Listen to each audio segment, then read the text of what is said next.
નમસ્કાર, voice India ટીવીમાં આપણું સ્વાગત છે। હું છું રશ્મિ રાણા। એક ન્યૂઝ રાજના સમાચારો પર। મારું નામ જોશી મેહુલ નરેન્દ્રભાઈ છે। અમે અષ્ટવિનાયક યુવા ગ્રુપ તરફથી આજે આ 15મું વર્ષ છે કે ગણેશ મહોત્સવ કરી રહ્યા છીએ।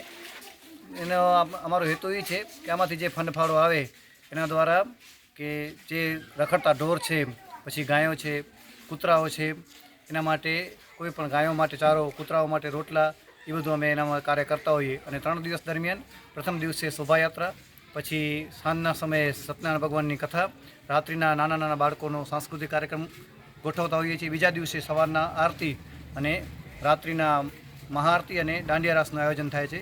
અને ત્રીજા દિવસે સવારના આરતી કરી, સાંજે આરતી કરીને ભગવાનને વિસર્જન કરીએ છીએ।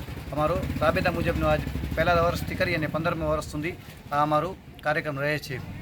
કેટલા વર્ષથી બીજો તમે સાંસ્કૃતિક કોઈ કાર્યક્રમ કરો છો? અહીંયા સાંસ્કૃતિક કાર્યક્રમ થાય છે અમારે છેલ્લા 5 વર્ષથી સાંસ્કૃતિક કાર્યક્રમ થાય છે બાળકોનો, બીજો કોઈ દાંડિયા રાસ થાય, બસ।